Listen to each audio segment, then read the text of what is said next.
Halo Mas Fajrin, gimana Ya, kabarnya? halo Mbak Aprina. Alhamdulillah baik. Mbak sendiri gimana kabarnya? Bagus nggak? Baik nggak? Baik, baik, baik. Ini nih Mas Oke. Fajrin, kita punya tugas nih untuk benchmark satu perusahaan yang bakal disandingin sama salah satu instansi dari kita. Menurut Mas Fajrin sendiri, gimana instansi siapa nih? Mas Fajrin, BTW penempatan di mana ya? Saya penempatan ini Mbak, penempatan Pangkalan Sarana Operasi Bea Cukai Sorong.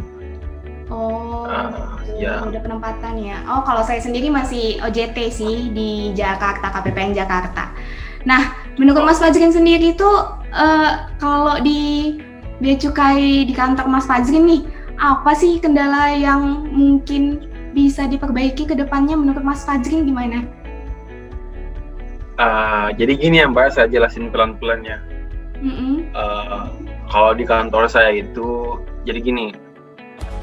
Jadi Bea Cukai kan belum terlalu terkenal tuh di mata masyarakat tuh, peran dan fungsinya masih terdapat banyak kekeliruan Mm-mm. dan tidak jarang bahkan salah kaprah tentang Mm-mm. tugas dan fungsinya.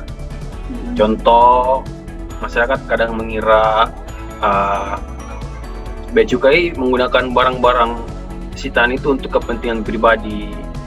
Mm-mm. Padahal kan yang terjadi di lapangan, kami sebagai Bea Cukai melaksanakan tugas dan fungsi utama kami,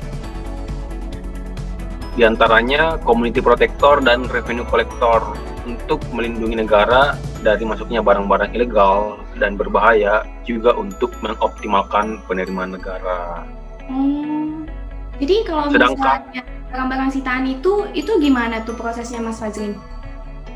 nah ini dia yang mau saya jelasin. Jadi prosesnya itu, uh, misalkan ada penindakan tegahan. Mm-mm. Nah, tegahan itu diproses, terus diserahkan ke unit P2 PSO kalau Mm-mm. di sini di Kanwil Papua. Mm. Nah, yang membuat masyarakat kadang menduga berstigma negatif itu karena Mm-mm. di sini tuh kurang sosialisasi atau kurang apanya ya? Kurang komunikasi, Interaksi publikasi. antara instansi dengan Ah, masyarakat setempat lah ya Mas Fajrin. ya, kurang publikasinya. Mm-mm. Publikasinya kurang. Dan kalaupun ada publikasinya itu hanya lewat medsos. Nah, medsos ini kan contohnya Instagram tuh. Mm-mm. Instagram ini kan tidak menjangkau lapisan masyarakat luas kan. Oh iya, Paling 20%-nya doang, yang sisanya itu 80%-nya itu paling kaum milenial yang menggunakan tuh. karena belum semua juga punya Instagram ya. Iya, nah orang-orang tua kan jarang tuh pakai Instagram. Hmm. Kayak gitu. Mungkin di situ salah kaprahnya nih, karena dulu kan udah terstigma tuh, paradigma di masyarakat udah kayak gitu, nah sulit diubah. Jadi Nah, kepercayaan sudah masyarakat sulit terhadap diubah, kita kitanya pula berkurang. kurang publikasi. Oh. Nah, ya betul. Hmm. Jadi menurut Mbak Aprina gimana nih kira-kira nih? Eh, Tadi kan ya Mas Fajrin bilang kalau misalnya kepercayaan masyarakat terhadap bea cukai itu berkurang, terutama pada Ya, tindak lanjut dari barang-barang sitaan. Banyak yang berasumsi bahwa barang-barang sitaan itu disalahgunakan oleh tim bea cukai itu sendiri iya, iya. karena kurangnya informasi kepada masyarakat. Nah, Mas Fajrin, saya baru baca nih kemarin ternyata kita bisa niru nih dari salah satu kementerian di Indo juga, itu Kementerian PUPR. Nah, Wah, iya.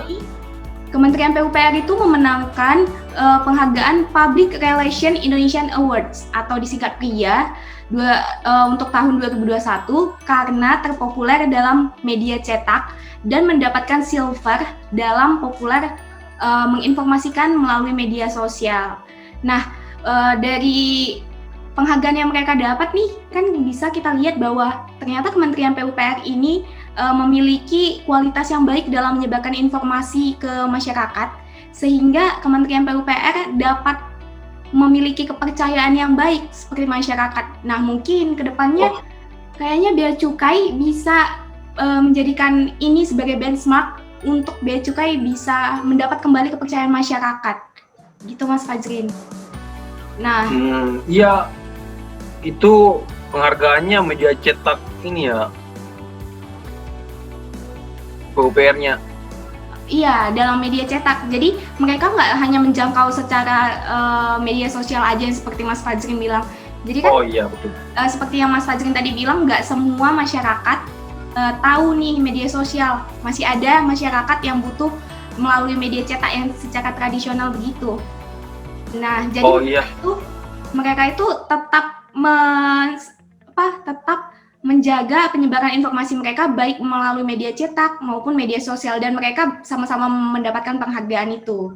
Nah, penghargaan itu sendiri tuh banyak dilirik oleh kementerian-kementerian yang ada di Indonesia, tapi hanya dimenangkan oleh Kementerian PUPR. Jadi nggak salah untuk Bea Cukai bisa menjadikan ini sebagai evaluasi untuk memperbaiki Bea Cukai ke depannya, gitu.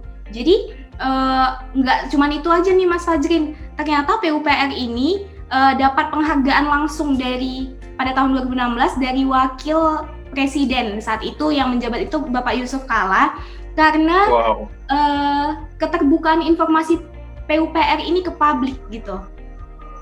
Nah, ya keren-keren juga. Iya, jadi kayak nggak cuma di tahun baru-baru ini, ternyata mereka udah mencanangkannya dari lama gitu.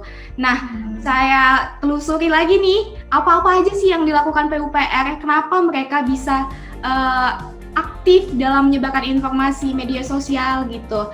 Nah, saya melihat ada beberapa hal yang dilakukan itu kayak PUPR itu ternyata aktif melakukan kunjungan langsung ke stakeholder, ke lapisan masyarakat untuk mereka mensosialisasi kalau mereka itu punya peran dan fungsi seperti ini, dan tindak lanjut dari fungsi mereka itu seperti ini gitu. Jadi masyarakat nggak salah kaprah nih terkait tugas dan fungsi Kementerian PUPR itu sendiri. Nah, selain itu Kementerian PUPR juga terbuka terhadap akses untuk dijadikan narasumber. Jadi ketika suatu instansi dijadikan narasumber, itu menjadi kesempatan bagi suatu instansi untuk membagikan kembali apa sih fungsi dari instansi itu tersebut. Nah, Bea Cukai perlu tuh sesekali untuk membuka diri terhadap dijadikan narasumber dalam kegiatan-kegiatan masyarakat yang ada di sekitar kantor Bea Cukai Mas Fajrin sendiri gitu. Nah, selain itu juga PUPR ini melakukan workshop. Nah, workshop ini kayak sosialisasi langsung ke lapangan gitu Mas Fajrin. Jadi kalau selain media sosial, media cetak, mereka langsung turun nih ke lapangan untuk menginformasikan kepada masyarakat. Jadi nggak ada lagi salah paham. Jadi mereka berasumsi bahwa seluruh lapisan masyarakat tahu, yang paham media sosial juga tahu, mereka bisa lihat melalui media sosial, yang mengonsumsi media cetak juga tahu, dan yang buta terhadap media cetak dan media sosial juga bisa tahu gitu. Jadi nggak ada salah paham lagi di antara seluruh lapisan masyarakat. Iya. Nah, ketika melakukan semua yang mereka kerjakan nih, pelayanan mereka dalam pemberian informasi ke publik, mereka itu nggak pernah melupakan untuk melakukan survei. Jadi survei yang mereka lakukan itu untuk menjadi perbaikan mereka ke depannya. Jadi masyarakat yang mengikuti sosialisasi mereka, yang menjadikan mereka narasumber, mereka minta feedback nih terkait pelayanan yang udah mereka berikan, udah memuaskan masyarakat belum, udah membuat masyarakat paham belum terkait tugas dan fungsinya, begitu Mas Fajrin. Jadi bisa nih Mas Fajrin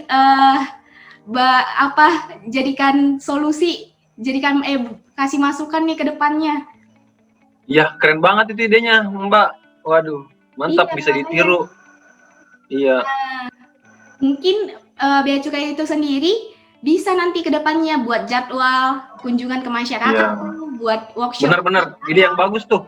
Nah, jadi kayak hubungan antara instansi dan masyarakat setempat itu jadi terjalin baik. Secara tidak langsung lama-kelamaan nanti kepercayaan masyarakat akan timbul kembali lagi. Jadi enak di masyarakatnya, enak di instansinya juga. Mas Fajrin juga enak kerjanya, nggak ada stigma negatif lagi dari masyarakat nih. Iya, betul. Jadi kadang kita terbeban ya Mas Fajrin, kerja di sini. Betul. Ini makan uang rakyat nih, dibilang kayak gitu. Padahal kan kita kerjanya udah bener nih, istilahnya kan kita udah laksanain semua apa yang menjadi tanggung jawab kita yang sebagus-bagusnya dan seluruh-seluruhnya. Tapi tetap aja gitu masih ada stigma-stigma yang kayak gitu tuh mengganggu kita banget. Nah, iya, makanya untuk kita efektif dan masyarakat juga efektif, jadi kita butuh nih sama-sama komitmen dari masyarakatnya, dari instansinya juga. Tapi mungkin ada nih bakal susah, nggak akan gampang juga sih Mas Fajrin untuk menerapkan hal-hal yang seperti yang dilakukan PUPR. Karena kan perubahan itu nggak bisa langsung nih, harus perlahan. Iya, betul-betul. Nah, jadi mungkin karena udah ada stigma negatif ke masyarakat ini, kita susah nih masuknya. Jadi kita harus cari pendekatan sesuai dengan nilai-nilai yang ada di masyarakat itu sendiri. Jadi ngikutin. Terus mungkin SDM dari Bea Cukai ini sendiri perlu nih di-upgrade untuk terkait ilmu pengetahuan yang fokus dalam pembagian informasi ke publik. Jadi secara nggak langsung SDM ini bisa menarik kembali nih perhatian publik. Gitu Mas Fajrin, mungkin itu sih yang menjadi masalah. Menurut Mas Fajrin apa lagi ya kira-kira yang bisa menjadi masalah? Yang bisa menjadi masalah sih kalau menurut saya sih apa ya Mbak ya? Ruang lingkup organisasi Bea Cukai yang terlalu luas kali ya? Jadi susah nih disosialisasikan untuk serempak gitu ya, untuk sama-sama berkomitmen. Iya, betul. Jadi kayak nggak mungkin nih cuma kantor kita aja, harus sama-sama. Masa stigma yang bagus dibangun sama kantor kita aja, harus sama-sama nih biar sama-sama dapat stigma positifnya juga ya. Iya, betul Mbak, betul. Gitu. Tapi hambatan itu juga balik ke kita lagi, tergantung komitmennya kita. Jadi kita sebagai ASN baru nih, di instansi kita masing-masing, kita harus bisa membawa pengaruh yang baik dan menjadikan hambatan-hambatan itu menjadi pembelajaran bagi kita. Yang penting kita komitmen aja untuk menjadikan instansi kita lebih baik, untuk benar-benar melayani masyarakat. Begitu ya Mas Fajrin? Iya betul Mbak, begitu ya. Iya. Nyampe nggak ya? Nyampe kan ya Mas Fajrin? Jadi bisa nih nanti Mas Fajrin bisa ya. Idenya Mbak Prina tuh menjadikan PUPR sebagai benchmark tuh menurut saya bagus banget tuh. Udah pas banget. Apalagi kan PUPR udah terbukti tuh karena dapat penghargaan. Iya benar. Nah jadi menurut saya tuh ide itu wah mantap banget lah. Bisa diterapkan di tempat saya nanti. Iya, jadi kita juga membutuhkan instansi lain untuk tempat kita bercermin begitu ya Mas Fajrin. Nah, iya betul. Ini nih, udah nih tugas kita nih. Jadi kita udah ketemu nih masalah apa yang ada di Bea Cukai, instansi mana nih yang bisa jadikan cerminan. Jadi bisa nih kita bawa ke depannya nanti untuk bisa kita buat laporannya ya Mas Fajrin. Iya betul banget Mbak. Betul. Oh iya, baiklah. Jadi kelar nih ya Mas Fajrin, kita langsung kerjain laporannya ya Mas Fajrin. Iya siap, oke Mbak. Masalah sih Mas Fajrin udah setuju juga kan kendala-kendalanya tadi? Kalau mengenai solusinya tadi udah sangat pas tuh, udah bisa diterapkan tuh di tempat saya nanti. Bagaimana kita perlu menjalin komunikasi dengan masyarakat, publikasinya harus bagaimana, terus dari segi SDM-nya perlu di-upgrade soal-soal publikasi. Nah, kalau itu udah bagus banget sih, apalagi benchmark-nya PUPR kan.